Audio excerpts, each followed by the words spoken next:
We've all got scars, some on the outside and some on the inside. But we can't be defined by our scars. I've spoken with some extraordinary people about how they've become empowered by their scars. This is I've Got Scars, baby.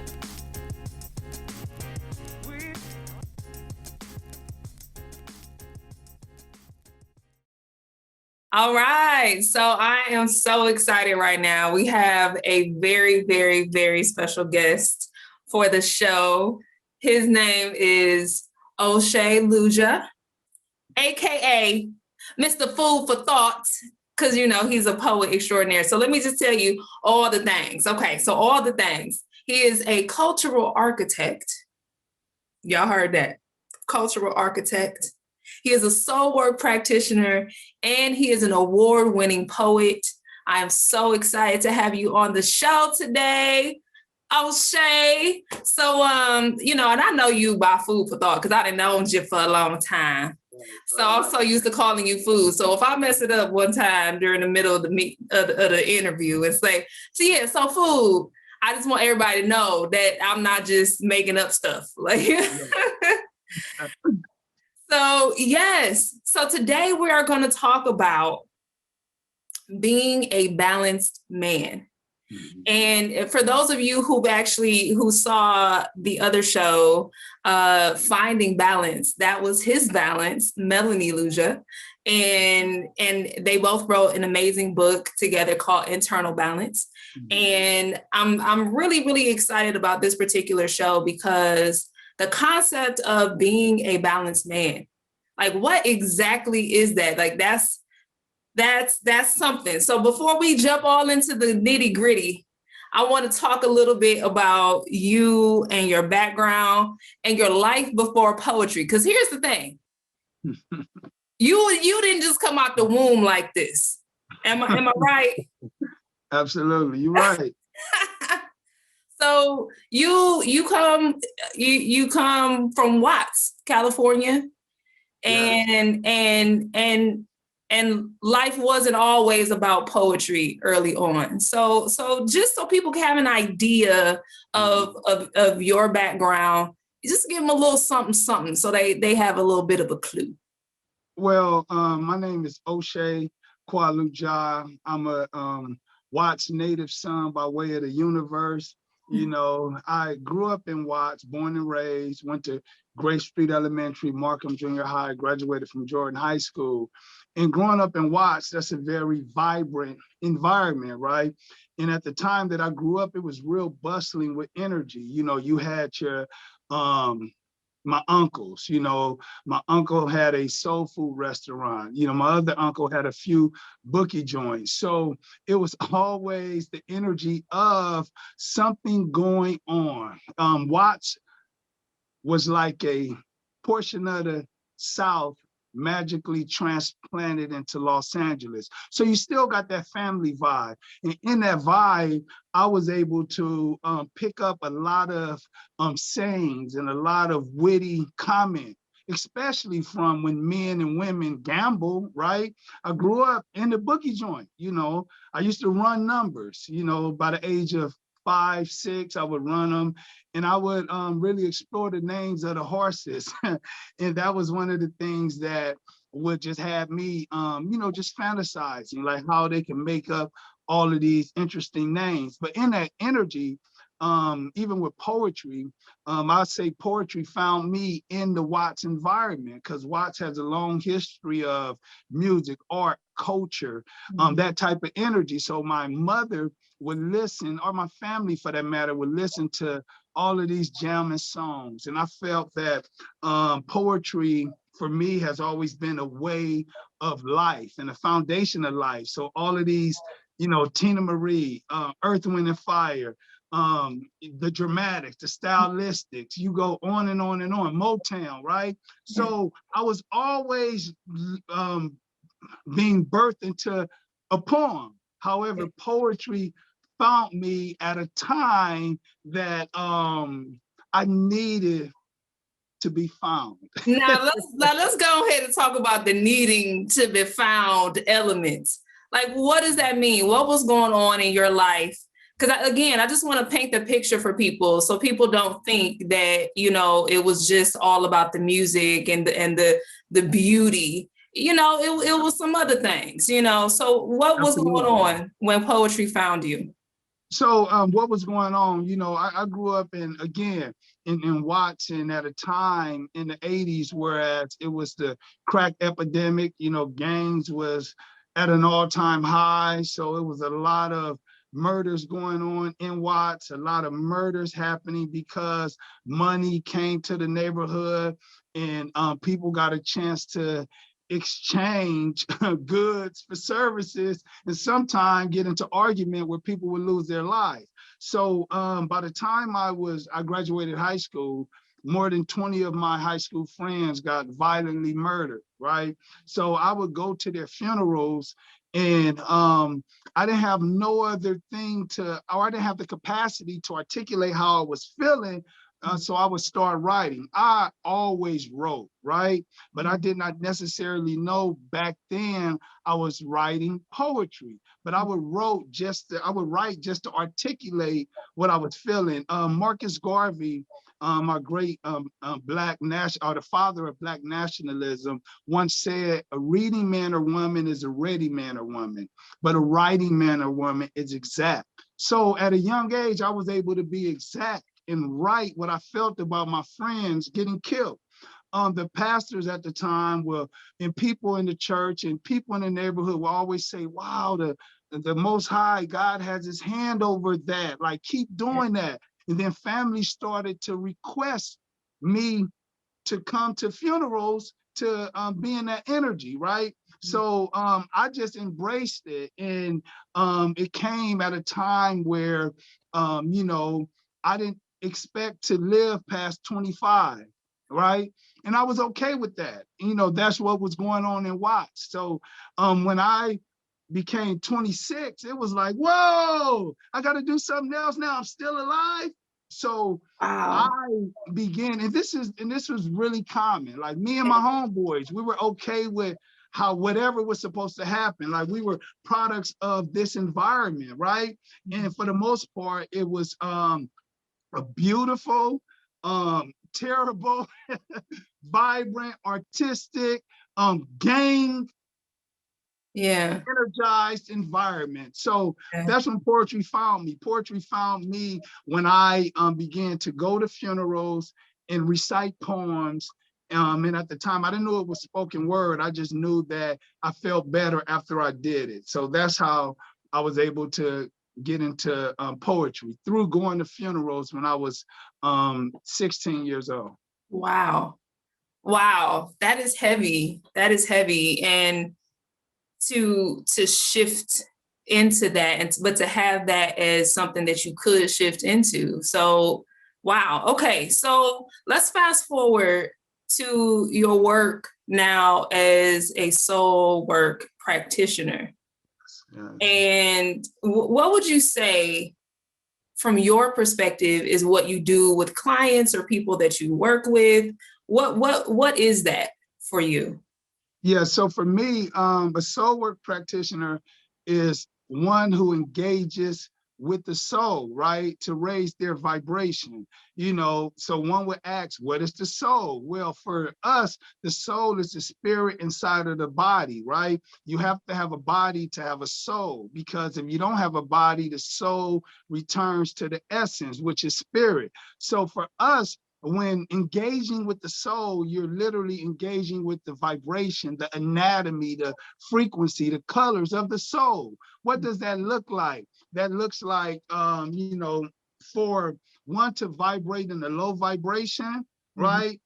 Which a lot of inner cities around the country have done for a long time because of what type of environment it produces, right? The survival of the fittest, that animal instinct, right? That is the lowest vibration. However, when you're able to have self-control, have self-discipline, and engaging in these type of modalities, it raises your vibration. How do you raise your vibration as a soul work practitioner?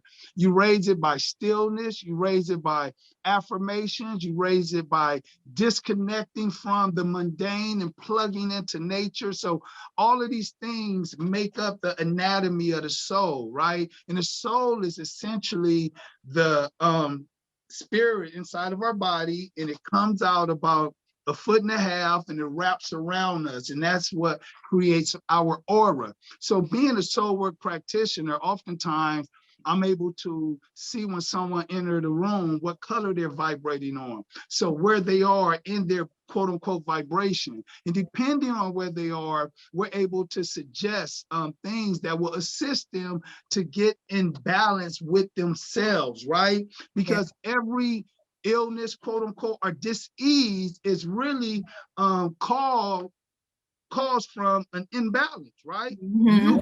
Buildup of mucus in the body. Simple as that. That's Dr. Sebi one-on-one. Yes, yes. I'm saying that because we love the conversation of the soul. And we coined the phrase for us, soul work practitioner, because we didn't know what else to call what we were doing.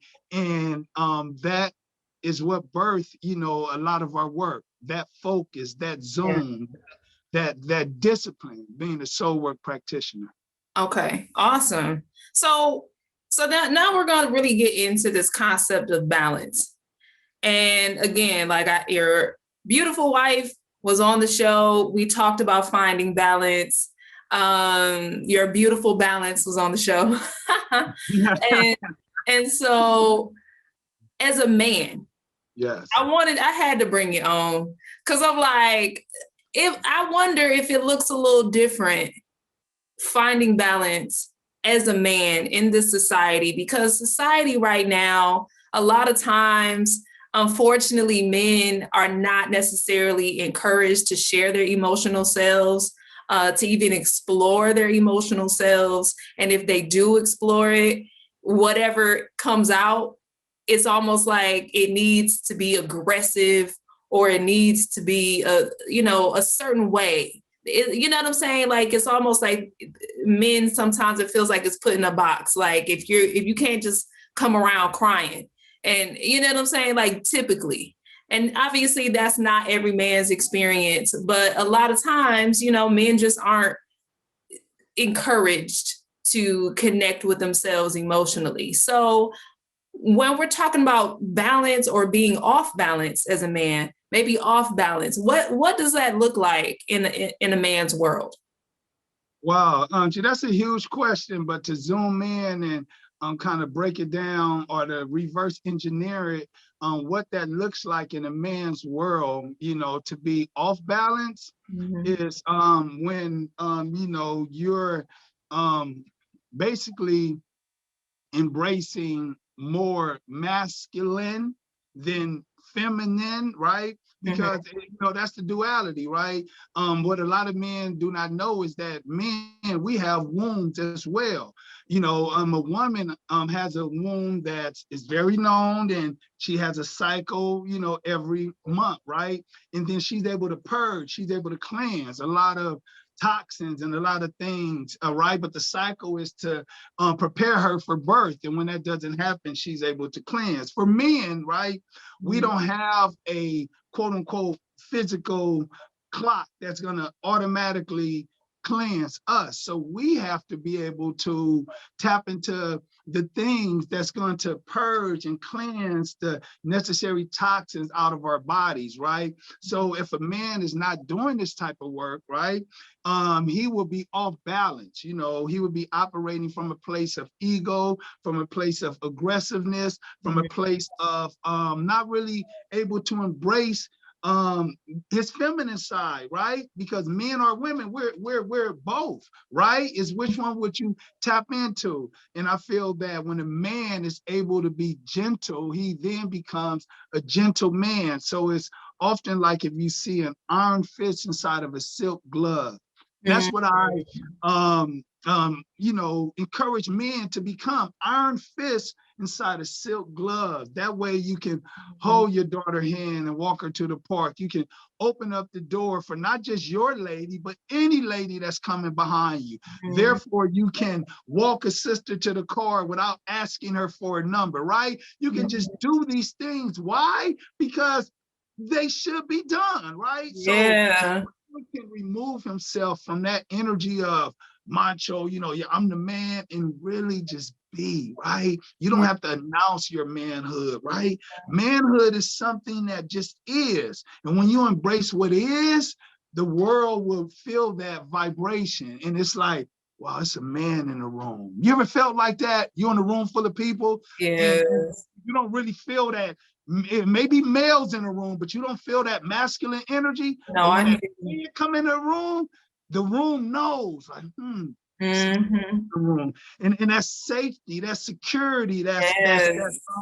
it's just beautiful. I could go on and on about it, but I will say this. Frederick Douglass once said, it's easier to build strong children rather than repairing broken men, right? So I feel that when you do this work as a man, you do both. You can build strong children, strong young boys to be men, and you can repair yourself, right? So that's what this work is, you know, and it's an inside job. Manhood is an inside job. Let me tell you, when you were talking about that energy that walks into the room, there is that level of peace and safety. And as a woman, it feels so good to feel safe. Like, that is just inexplicably beautiful in so many ways. So you're absolutely right. So what do you feel like gets in the way? What do you feel like gets in the way of a man embracing that balance and embracing the masculinity, the iron fist and the silk glove? What do you feel like gets in the way of that? What gets in the way, I feel, is that great question, by the way, Audra. What gets in the way, I feel that you know, the subconscious, right? Because when you're looking and zooming into the subconscious have two functions: to record and to play back. So a man, he don't just become a man, he was a boy first. But what did that boy record into his subconscious? So whatever or however he grew up, maybe he grew up in a house full of women, maybe he grew up in a house full of people who were never men spiritually, but they were adult males, right? But what that looks like, right? So whatever the environment that he grew up in, he will automatically start to emulate that environment. So it's very important for men to go back and deal with some things, right? And see where we grew up at, how we grew up, and why we are the way we are. And always know that, just like a canvas, if you don't like what's been painted thus far, you can paint over it and start again. And that's what men have to know this. Like, you don't have to just be a certain way because oh, that's just how I am. That's how people think, right? No, that's just me. Like, I know, I used to be like that way. Right? Yeah. I done been there, done that, got the t-shirt and the hat. It wasn't always turbans and incense and sage. Like, I come from that energy, right? I was with all of the business, like, and that's all of the business. So with that being said, I was crying out for something, right? Wow. I didn't have that balance. I didn't know what that looked like, you know, and we're taught as boys, right? Suck it up, young buck. You better not never let a woman see you cry. So we would hold it in, right? And we never expressed ourselves. We never really released tears in front of people. But that's the essence of manhood. When you could cry, when you could laugh, when you could just really express your emotions, when you could be vulnerable, right? I feel that men need to be more vulnerable. We're living in an age where toxic masculinity is this thing, right? And you sit up here and you look at it like, wow, like, what's that? What toxic masculinity? So now men are now disassociating themselves with quote unquote manhood, because manhood is pointed at now. Oh, that's toxic masculinity. So to answer your questions, I feel that it's very important for us to go back deal with what's been downloaded into our subconscious, and then overwrite that download. And there's a science for this, right? The science is called epigenetics. And epigenetics is basically overriding your subconscious. So now you're dealing with your conscious. And how do you do that? Through creativity, right? When you're creating, you're conscious because you're present. You're in a moment, right? You can be vulnerable. You can be all of these different things. So it's very important to live a life, right, that's quote unquote conscious, so you can begin to overwrite this programming. And last but not least, they did a study and they used the Petri dish. The big homie Bruce Lipton talks about this, right? So whereas he had 3 Petri dish, and then according to them environments, cells grew differently. And that's the same thing with manhood. According to our environment as boys, we will all grow into quote unquote adult males, but probably not manhood. But how do you overwrite that? You create an environment that supports, encourages manhood, encouraging loving yourself, and all of these different tools and modalities. And then in that environment, you will produce something different. And that's what it's about, changing the environment so we can grow into men, not for our families, for our communities, and for the world at large. The world needs to see more men being men. And I'm specifically talking about Black men. Let's be real clear, or I should say ebony men. One of my teachers, Father Amdi of the legendary Watch Prophets, who's in back of me with his hands crossed, he told me a few weeks ago, start using the word ebony people. And because he said that's such a sophisticated word, and that's a better word than always black.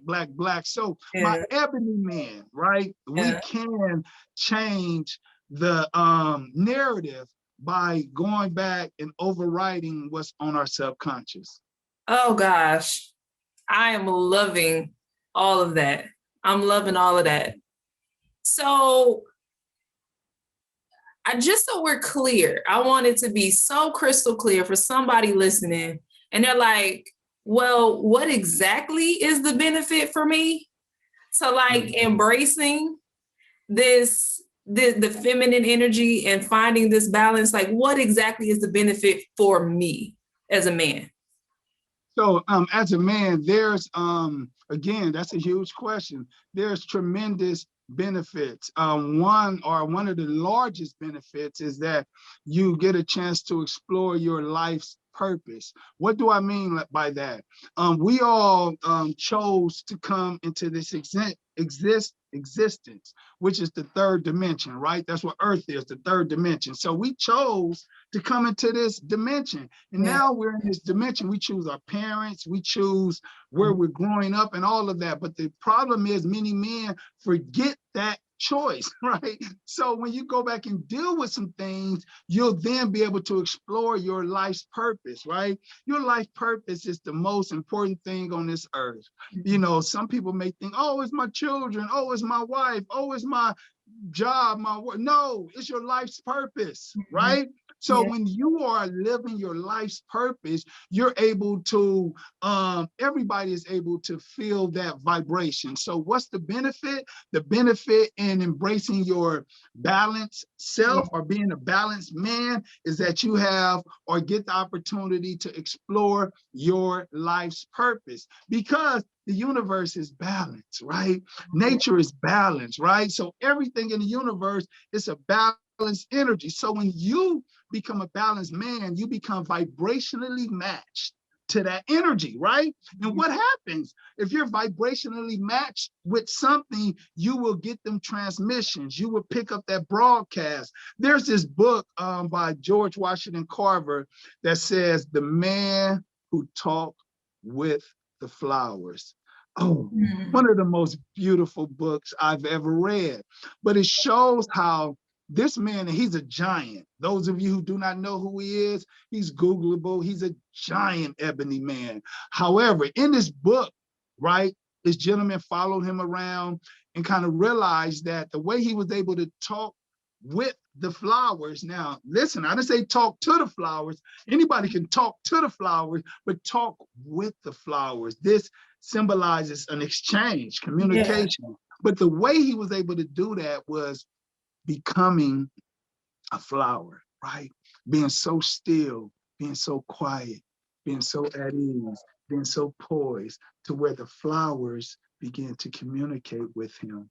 And in the book, he deals with, if you love something strong enough, it'll tell you its secrets. Mm-hmm. So he was able to be still and become like nature until the flowers begin to tell him its secrets. So when man, right, become still, embrace femininity, right, embrace balance, right, they're able to explore their life's purpose, and the universe will open up secrets that are accessible, but only through awareness, consciousness, right? Self-discipline is the number one thing, because self-discipline means doing something you should do when you should do it, whether you feel like it or not.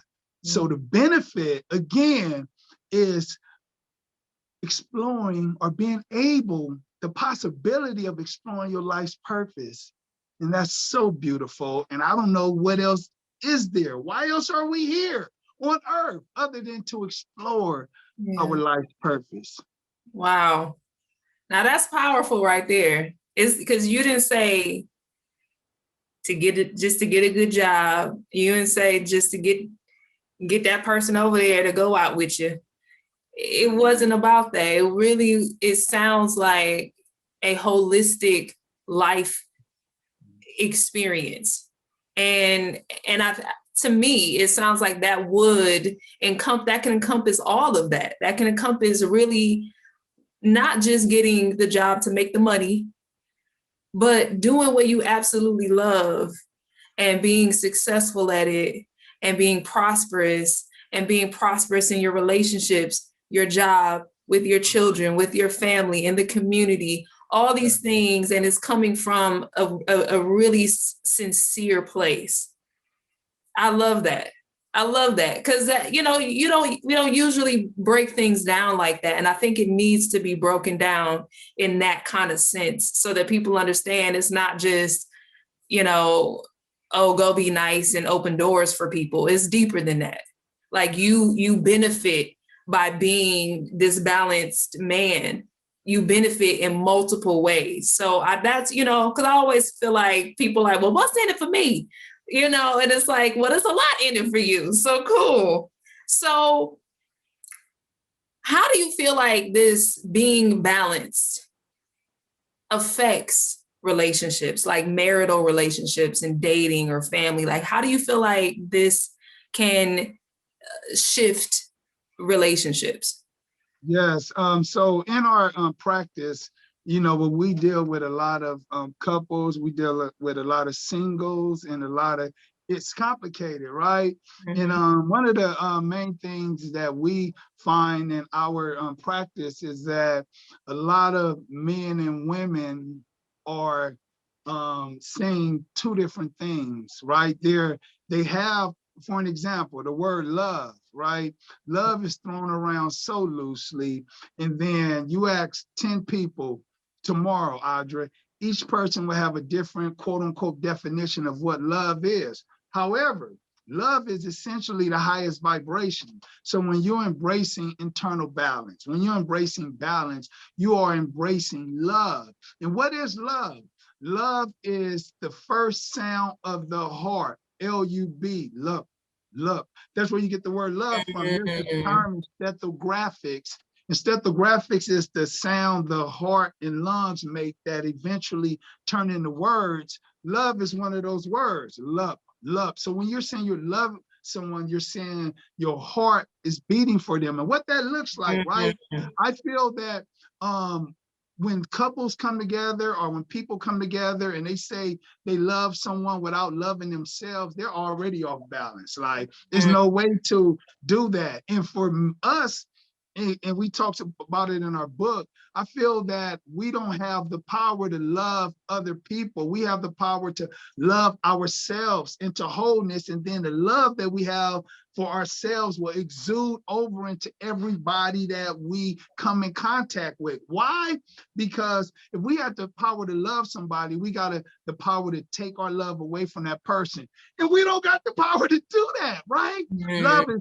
Love is similar to the sun. It exudes itself from itself, right? Similar to the sun. The sun shines because it's the sun. Love because it's love. So I feel that a lot of couples that have this distorted or corrupted definition of what they feel love is, they can become way more divinely aligned with each other by aligning with themselves. That's the reason why we wrote the book, Internal Balance, Would You Marry You? Because whether married, single, or it's complicated, this is a relationship that we're talking about you with you. You gotta first, a million likes on Facebook don't matter if you don't like yourself, right? True. So you gotta first like and love yourself into wholeness. And then when someone shows up in your life, right, you'll be real clear on your negotiables and your non-negotiables based off the love you have for yourself. I feel a lot of relationships go downhill because a lot of men and women negotiate their non-negotiables, right? I will not do this. I just won't do that. They always talk about what they don't want, what they won't do, and them are the same things that they find themselves doing. Because when you talk about what you don't want, what you ain't gonna let happen, that will find its way to you, because you're sending out a broadcast, right? Saying, this is what I don't want, this is what I ain't standing for. It's gonna come find you to test you. And many people fail the test, right? Because they haven't loved themselves first. And I feel that that's one of the biggest things, Audra. It's never about the other person. It's about you. How do you, when the lights turn off, how do you feel about yourself? Why should you love yourself into wholeness? Because it raises your vibration. And then you become vibrationally matched, if you're single, to that energy that you want to attract in your life, right? It's no secret. You become what you are desiring, and what you desiring will automatically be coming to you. Simple as that. Wow. So it sounds to me like you're saying you get in balance with yourself. As a man, he gets in balance with himself. He's loving himself. He's, able to emote in a healthful way, and then he's going to attract a balance into his life that it really is a blessing to him. It's going to feel like a blessing. And to her too. And right? to her. Yeah. Yeah, to her, because both parties are going to feel like, ooh, this feels nice. Because there's no expectations, right? A lot of times people get into arguments with someone else's because their expectation of how this person's supposed to act, how this person is supposed to be. But you attracted this person into your life, good, bad, or indifferent. And when we get to the point where we allow people to be exactly who they are, people will allow you to be exactly who you are, right? Because many times when two people come together and meet, each person is introducing their representative. That's not that person, right? They putting on their cologne or perfume. They doing all these real life filter stuff, right?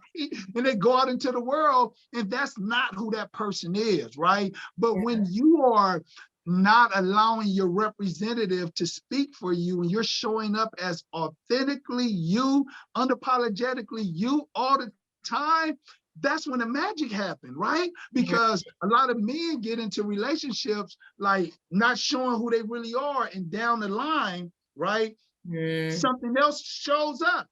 And a lot of women, right, a lot of Ebony sisters out there saying, if you just would have just been who you was at the beginning, we could at least salvage the friendship, right? And here's the thing, every good man or good woman don't supposed to be your good man or good woman. That's true. Right? And I feel that manhood suggest that you become a man when you're 21. Absolutely not. I have a teacher that recently transitioned, Dr. Jalal Neridian of the legendary Last Poets. He once taught me that a man does not become a man until he's 40. And when he's 41, he's a 1-year-old man. What does that mean? That means that in order to be able to hold capacity for what quote unquote manhood is, you've had to lap the sun a particular amount of times. Why? Because you will begin to know and recognize the patterns of life. That's where you get the saying, there's nothing new under the sun, right? Another one of my teachers right here over my left shoulder, Ross Poet, the legendary Ross Poet Ojinki, right, from the Watch Writers Workshop. He was the one that taught me the language of the universe, the language of heavens, right? And all of these cycles of life. And that's so important. When you're talking about manhood, like you have to really be aware and hold capacity for the enormity that life presents. And when you are able to do that, oh my God, that's when the magic happens. I'm talking like this now, but 25 years ago, no, I just told you, it was a whole nother frequency. Yeah. But I was always searching, I always knew it was something. And I must say that even growing up in Watts, I used to marvel at the way that my uncles and people would treat women, right? I didn't hear men cursing women out. I didn't hear men talking down to women, right? I just said they was fly. As my other teacher, Baba Kamal Daoud would say of the legendary world stage, the way men wore their trousers. If you, back then, you would just see how a man wore his trouser, the way he came into the room, like manhood is layers to this, right? Yeah. And you really got to be still and you got to want this, because again, a man to me is an iron fist inside of a silk glove. You cannot embrace manhood if you do not embrace the feminine side of manhood. Wow. That's so much. That is so much. So what advice would you give to someone that didn't have an example of any of this? Like their, father wasn't around. Maybe, they saw abuse growing up. Their mom was abused or something like that. Like, what would you say to that kind of man, whether it's a young man or an older man? I would say first, I wouldn't give advice first, because for us, advice is adding vice to people's situation, and I would never want to do that. But in terms of sharing and giving energy, sending light to this young boy or a young adult or whoever it may be, I will first say that the answer is in their question. Whatever they're asking, that's the answer, right? The question is the doorway to the answer. I would say keep searching, keep asking questions. It's very well known in a lot of my work that my mother was abused on different levels, right? Growing up, she had 5 nervous breakdowns before I, was out of junior high school, maybe more than that. I'm saying that because, I didn't grow up seeing great examples of manhood, right? It was some that I saw, and I latched on to that. I had this uncle, his name was Uncle Frank. They stayed across the street from us, and him and his wife, my auntie Sweetie, my great auntie Sweetie, oh my God, I saw them stay together through everything. And it was so beautiful because he was a provider, he was a protector, right? And you felt safe around him. He was one of the first people to take me outside of Watts to race go-karts and all of these different types of things. I remember that like it was yesterday. I'm saying that because men out there's examples all around you. And I'm saying that you can just sit down, be still, and the answer is in the question. So you got to start asking questions, right? Many of us do not ask questions because we feel we already know the answers. But to know is very limiting. I feel that a lot of quote unquote men out there should embrace freedom from the known. That's another way to go in the direction that you don't know, right? Yeah. Because to get something or receive something that you never had, you have to do something that you never done. Everybody know that. So freedom from the known is one of the ways. And how do you create freedom from the known? I feel that it is a creation. You have to be diligent in exploring your soul, exploring the anatomy of your spirit, exploring these types of things. And and it ain't super deep. It may sound deep because of, through my travels and through my work, like that's kind of where I'm at, and I'm just exuding it, right? Yeah. However, it's really not deep. It's so simple. Start writing down the things that you're desiring, men out there. Healthy relationships, that's a beautiful thing. I feel that the Ebony family is becoming extinct. And we really need to promote the Ebony family. I'm talking about man, woman, and child. That's very, very important because that will be balanced, right? That's balance one-on-one. And I'm not against anything, but I'm pro Ebony family, right? And I smile when I say it because I love to see the Ebony family. And a lot of these young children that's growing up, they don't get a chance to see it. And that right there, if there's one thing that I would like us to zoom into as a culture, as Ebony people, is really celebrating the Ebony family, so we can get more of that in the world, and that will create more balance for us. Yeah. Really, really quick. I think that's so powerful. I'm glad that you brought up the Ebony family. One quick thing, and it's just kind of been on my heart. In this element of balance, and you're talking about family, as a man, Ebony man, I imagine there's just been a lot of focus on this concept of mandingo and over-sexualizing the Ebony man and the Ebony woman. Is there anything in that you could speak to kind of remind, people, like, society says this about you? It just seems like it's just a lot of that, like, go on out there, put 85,000 notches on your belt, and then you a man. Like, your focus on family, it feels different than that kind of a focus. Right. Yes, Audra. So like, I have a friend, a comrade, him and I, we do a podcast called On the Other Side.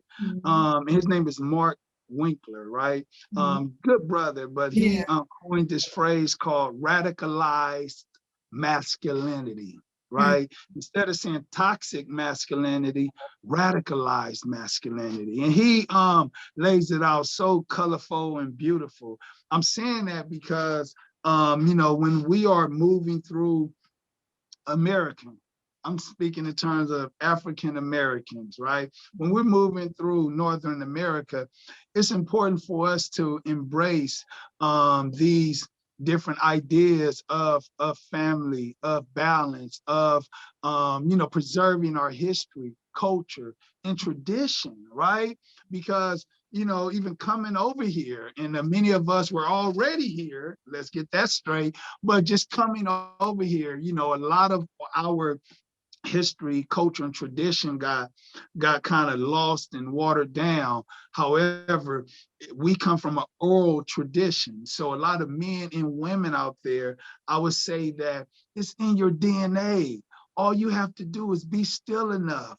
Unplug from all the noise that's happening around you, right? And Yeah. the DNA automatically plugs you into that lineage of balance, of the Ebony family, of your great, beautiful African past, of anything you want to tap into. It's through the blood, right? Yeah. So how do you tap into it? Meditation is key.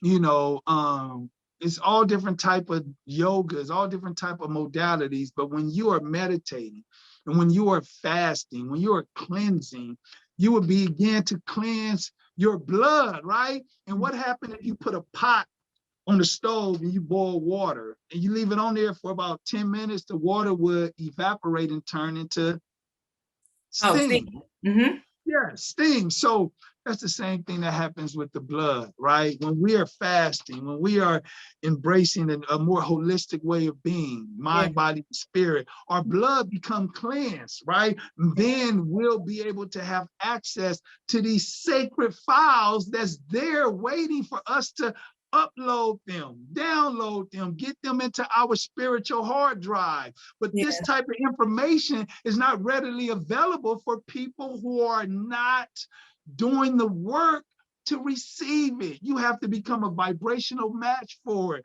There's so much more I would like to talk about, but I can't right now, right? Because we don't got that much time. But I'm saying that, Ebony people, you are spirits having human soul experiences. And when you wake up to the fact that you are who you've been waiting for, you don't have to wait no longer. We can move. Greatness is our birthright. You know, people have a problem by claiming it. Like, just, no, you're great by default. Now, what you gonna do with it? You're blessed by default. Now, what you gonna do with it, right? And I feel that the number one thing to for me to raise your vibration is service, right? And service can be a compliment. When you compliment people and don't want nothing in return, right? That raises your vibrations. When you serve, for an example, real quick, it was a part in the movie Ray that he was somewhere in the South and he started embracing country Western. And in that embracement, beautiful country song Ray Charles wrote, but the people wasn't feeling that. They started throwing stuff at the stage. They wanted him to just, you know, get back into the music that he's known for, right? And then somebody said, hey, bring down the light, do this, do that. And they created this environment. And then the people like came into this environment like that. And then it was peace and he got a standing ovation. After the set, Ray Charles said, who did that? Who told them to do that? And the guy walked up and said, me, Mr. Charles. He said, why did you do that? He said, because it needed to be done. Oh, men out there. The number one thing to manhood is doing what needs to be done. Oh, People don't wow. have to ask you to do nothing. Wow. Manhood is something that it just is, right? And men step up and do what needs to be done, whether that's taking care of your child, and if you're not with the woman, whether that's doing whatever it is, being a stand-up guy, like that's beautiful, but do it because it needs to be done. Oh, I love it. That is so beautiful. Yes, I love it, love it, love it. One more question. What is one thing a man can do today listening to this interview? He can just start right now that can literally change the trajectory of his life. I love how you said that, Audra. Change the trajectory of his life. I feel that breaths, right? Breathing, you know, when we are inhaling through our nose and exhaling out our mouth, we are able to, again, raise our vibration, right? Many of us don't know how to breathe, right? Breathing is so important because one cannot talk and breathe at the same time. If you can, try it.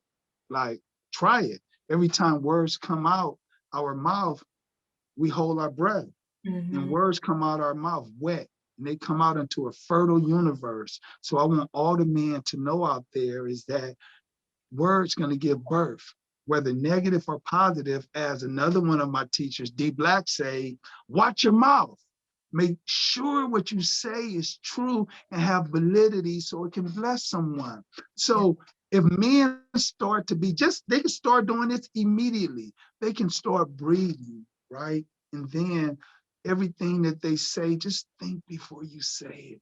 Because words are armies that's going to fight for you or fight against you. And I feel that men, to hear a man articulate himself, is one of the most beautiful things in the world. Like really honestly articulate what he's feeling, what's going on inside of him. And a lot of women would love that if the man just don't dismiss it. Oh, you know, woo, woo, woo. No, take a breath and articulate yourself, brother. It's not hard. It's a skill that develops over time. So one thing that I would say for a man to do, to start engaging in that skill of articulation, because that means relationships, right? That means families, communities, right? So powerful, because a man is gonna always welcome that hard conversation. There's a lot of boys out there that's unafraid to have them tough, difficult conversations, face to face, eye to eye with other men, because that vulnerability, that looking into another man's eyes, like they was never taught to do that. Like, so they'll look away because it's too real for them. But I'm saying, when you start developing this skill and start to articulate and express your innermost desires, you raise your vibration, and your children will benefit, your family will benefit, the community will benefit, and last but not least, the world would benefit. Ah, beautiful. Thank you so much. How can people find you and get in contact with you for soul work, or just to say, hey, I think you're awesome? Oh, How can people reach you? That's dope. So Audra, like I have something that I want to offer your guests and the people who tune in. You know, I want to offer whoever tune in, I want to offer them one of our books. It's Internal Balance, Would You Marry You? My name is Oshea Luja. My wife's name is Melanie Luja. And I will offer you a free PDF download of this book. So Audra, what I'll do is I will send you a copy of the book, and whoever reach out to you, just please send them a PDF download of the book. You know, I would love to, you know, for them to feel the energy. How to get in contact with me, you know, my name is Oshea Luja, Oshea, last name Luja, Luja. I'm Googleable. You can just put that in the search and I will pop up. Website is www.stillwaters with an S, events with an S.com, right? And on Instagram, I'm Still Waters Network. And I'm sure Audra will put some links up. And I would just say, any man out there, we're having, well, we have a few things that we're doing. We're having these, I created this gentleman talk workshop. So what's a gentleman talk workshop is where men will come together and create gentleman talk. Not gentleman, one word, gentle men, two words, right? So we create a safe environment so for men to have these conversations. So I would love to invite you all to any of our workshops. You know, they're going to be virtually for the time being. And yeah, I'm just looking forward to us continuing to journey through this year. And lastly, Audra, if I may say, 2021 is the number 5 year. And what that means is you add up 2021, you get the number 5. That's the number of expression. So going back to what I said, how important it is for a man to articulate himself, especially this year, right? This is the year centered in the throat chakra. So if you're not really honest with yourself and really think before you say things, you know, you can create armies that will fight against you. And I encourage ebony men out there to please watch what you say, you know. And one of the most powerful things that you can tell another man is, brother, I love you. Brother, I love you. So I'm going to start it off and tell every man out there, whether I know you physically or not, brother, I love you. Why I love you? Because I love myself, right? And you are an extension of me. So to love myself is to love you. So I love you, brother. I love you, brother. I love you, brother. Thank you so much. I'm so excited. You heard everything you needed to hear. Thank you, Oshea. I appreciate you. And what a powerful word. All right, y'all.